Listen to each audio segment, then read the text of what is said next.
Halo para reader penyuka komik, berjumpa lagi di channel Suka Ngomik.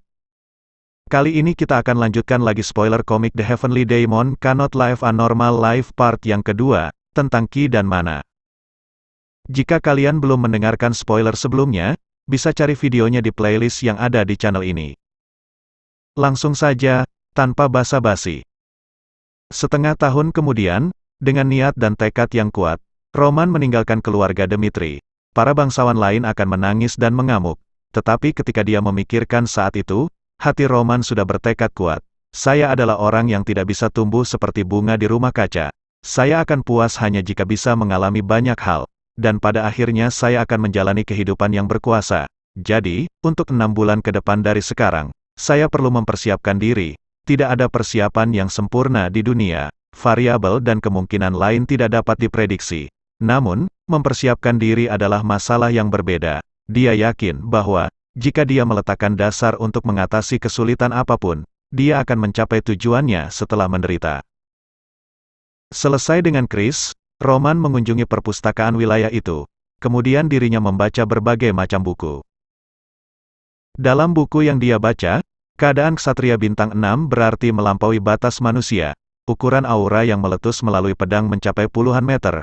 Dan serangan yang memadatkan dan meledakkan mana cukup kuat untuk memusnahkan puluhan prajurit sekaligus. Ada 12 orang di benua yang dikenal sebagai ksatria bintang 6. Mereka disebut 12 pedang benua, dan mereka semua diperlakukan sebagai tamu terhormat di negara manapun mereka berada. 12 pedang. Roman menyadari mereka adalah orang-orang kuat walaupun dia hanya melihat informasi yang disampaikan melalui teks. Jika bahkan letusan Ki yang tidak efisien dapat menimbulkan aura beberapa puluh meter, itu pasti mencapai puncak kekuatan dengan cara yang unik di dunia ini. Tidak peduli apa standar Morim, mereka bukan tipe orang yang bisa Anda tangani di level Roman saat ini. Dan sihir, itu adalah kekuatan yang tidak dimiliki Morim. Semakin dia hati-hati membaca informasi tentang dunia baru, semakin jelas bagi Roman apa yang harus dia lakukan sekarang. Kita tidak akan pernah tahu kapan karakter dalam buku ini akan muncul sebagai musuh saya. Probabilitas terjadinya hal seperti itu bagi penduduk desa Dmitri sangat tipis. Tetapi variabelnya tidak dapat diprediksi. Jadi itu tidak sepenuhnya tidak mungkin akan terjadi. Dan jika benar-benar terjadi, itu akan sangat berbahaya. Sampai sekarang, saya tidak dapat menanggapi variabel dengan sempurna. Oleh karena itu, setiap kali ada kesempatan, saya harus bergerak maju. Roman menutup buku yang dia baca. Aku punya pekerjaan yang harus dilakukan mulai sekarang. Selanjutnya tempat berpindah di mana Roman saat ini sedang bersama Hans. Kapan saja, di mana saja, dia muncul seolah menunggu panggilan Roman. Master, apakah Anda memanggil saya? Aku punya sesuatu untuk ditanyakan padamu. Katakanlah, apa yang Anda perintahkan, jawab Hans dengan sopan. Itu adalah kesempatan untuk melihat Roman lagi. Menyadari bahwa dia hanya seorang pelayan, Hans bersumpah untuk mempertaruhkan nyawanya untuk Roman. Beberapa mungkin menertawakan Hans, katakan saja ini adalah kehidupan sembrono mempertaruhkan hidup Anda untuk seseorang. Namun, setiap orang memiliki nilai yang berbeda, dan bagi Hans, Roman telah menjadi keberadaan yang istimewa. Aku butuh ruang untuk berlatih, tidak masalah dengan ukurannya. Tetapi itu harus menjadi ruang yang benar-benar terhalang dari luar. Secara khusus, semakin bagus jika itu kedap suara, diganggu selama pelatihan adalah yang terburuk.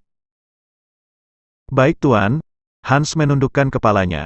Dia tidak bertanya pelatihan apa yang akan Roman lakukan, ataupun mengapa Roman membutuhkan ruang seperti itu. Manusia cenderung mengajukan banyak pertanyaan. Tetapi Hans selalu menuruti perintah Roman, tanpa banyak pertanyaan. Roman kembali berkata kepada Hans, dan bisakah kamu memberitahu keberadaan anak laki-laki yang kamu temui sebelumnya?